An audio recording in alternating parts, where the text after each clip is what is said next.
मुझे दुख है इस बात का कि संविधान के रास्ते पर भारतीय जनता पार्टी नहीं, लेकिन गीता सुन सकते हैं, आप बोल नहीं सकते। भागवत आप सुन सकते हैं, बोल नहीं सकते। क्या आप कल्पना कर सकते हैं कि जिसके आंख नहीं, कठेरिया समाज का, यहाँ पर कठेरिया नहीं होती, लेकिन एससी वर्ग में आते, उसमें तो हर्जनेट लगना चाहिए था। बताइए हर्जनेट क्यों नहीं लगा? अगर संविधान से बीजेपी के लोग चल रहे होते तो हर्जनेट की कार्रवाई क्यों नहीं की इन्होंने?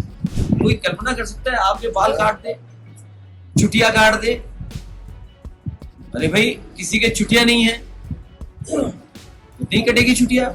हमारे मुख्यमंत्री जी इंजीनियर नहीं है, एक्सरे देखते हैं डॉक्टर नहीं है, योग कैसे करते हैं अब योग के बारे में कुछ नहीं कहेंगे, प्रैक्टिस के बारे इस बात तो थोड़ा बहुत सुधार आया है। कांवड़ यात्रा कोई नई नहीं है, कांवड़ यात्रा कब शुरू हुई होगी और कांवड़ के और भगवान के प्रति सबकी आस्था है। सावन में कोई भी शिव मंदिर है वो ऐसा नहीं जहाँ पर लोग जाते न हो, पूजा न करते हो या पानी न चढ़ाते हो। ये मुझे दुख है इस बात का कि संविधान के रास्ते पर भारतीय जनता पार्टी नहीं, चाहे वो रमाकांत यादव हो, अब्बास हो, मोहम्मद आजम खान साहब हो या हमारी पार्टी का इरफान सोलंकी हो। आप पता करिए, मैं आपको रिकॉर्डिंग देता हूँ गुरसाईगंज की, हमारे यहाँ टाउन एरिया का चुनाव था गुरसाईगंज में, मैं वीडियो देता हूँ आपको, सड़क पे पड़े हुए हजारों आधार कार्ड देता हूँ। पूरी बीजेपी मिलकर के हमें हराने के लिए नकली आधार बना रही थी, नकली आधार वोटिंग के दिन। और जिस पत्रकार को चाहिए वो वीडियो लेना, या आपके मित्र होंगे कन्नौज में, गुरसाईगंज, उनसे लेना वीडियो। और आप खुद जानते होंगे बीजेपी के लोग वोट वाले दिन आधार नकली बनाते हैं। हम सब लोग वो लोग हैं जो समय समय पे पीड़ित रहे हैं। हम लोगों को जानबूझ करके दुखी किया गया है, जानबूझ करके अपमानित किया गया है। इसीलिए सब हम लोग एक दुख के या एक सूत्र से बंधे हुए लोग हैं। इसीलिए पीढ़ी परिवार हमारा एक है। जहां तक सवाल कथावाचकों का है, अब आप सोचिए, कल्पना करिए, भगवान हालांकि सबके होते हैं, लेकिन गीता सुन सकते हैं, आप बोल नहीं सकते। भागवत आप सुन सकते हैं, बोल नहीं सकते। हमारा संविधान, हम संविधान पे चलने वाले लोग हैं। इसीलिए समाज में माहौल न बिगड़े और समाज में मैसेज गलत न जाए, क्योंकि उसके आसपास हमारा क्षेत्र रहा है। मैं रहा हूं एमपी, वहां से नेताजी रहे, और घर की जगह है।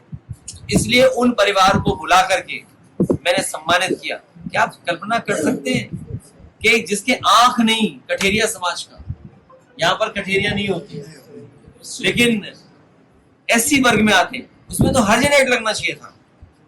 बताइए हर्जनेट क्यों नहीं लगा?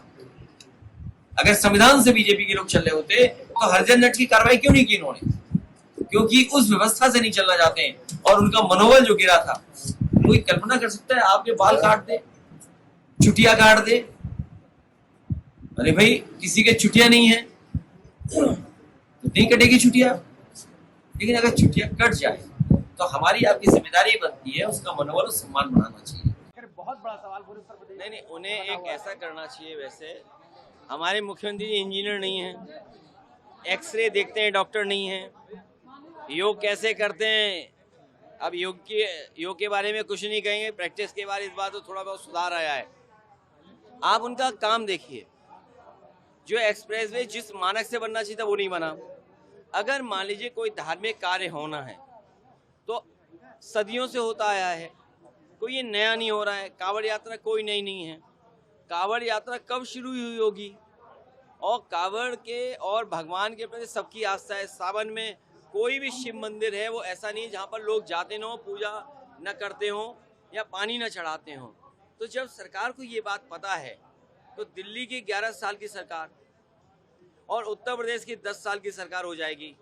इन्होंने कांवड़ियों के लिए क्यों कोई ऐसा रूट नहीं बनाया जहाँ पर वो धार्मिक अपनी यात्राएं, जो धर्म के अनुसार उन्हें अनुष्ठान या जो परंपराएं निभानी पड़ती हैं, जिस स्वच्छता के साथ, जिस पवित्रता के साथ और जिस भावना के साथ जाना चाहिए, उसके लिए क्यों नहीं बनाया इन्होंने?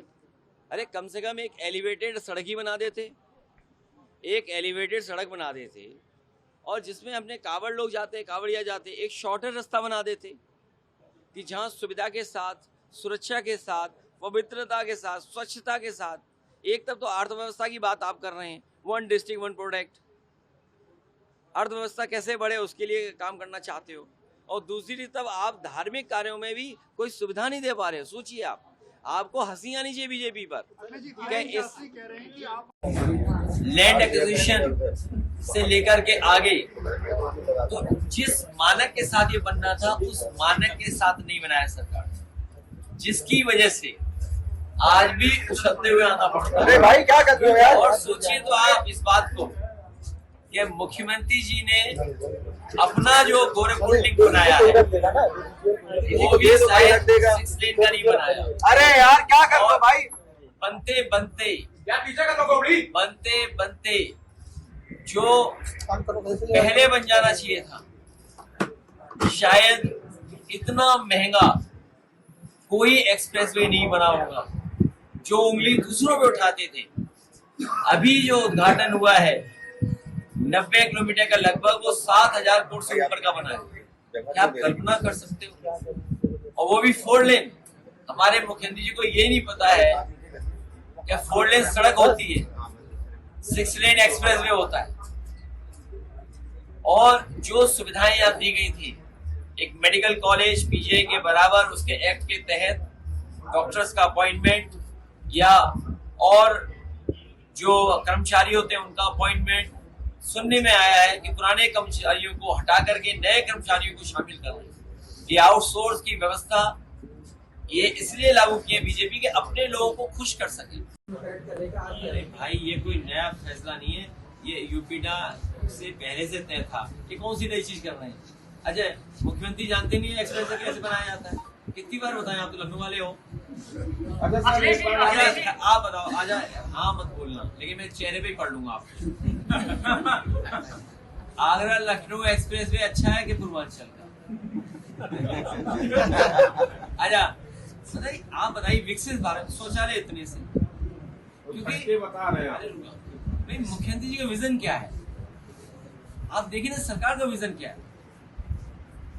जब आगरा लखनऊ एक्सप्रेस वे बना तो हमें पता था कि आपको लोगों को जरूरत पड़ेगी शौचालय, खाने पीने की जगह की। इतने बड़े स्थान बनाए जहाँ लगे कि हाँ बड़े सम्मान के साथ लोग उतरे हैं, परिवार के लोग जा रहे हैं और अपने खा पी रहे हैं। यहाँ देखिए क्या बनाए हैं मुख्यमंत्री ने, अपनी सोच के हिसाब से बनाए हैं। उनकी सोच छोटी है, दिल छोटा है, तो उन्हें शौचालय भी सब छोटे बना दिए।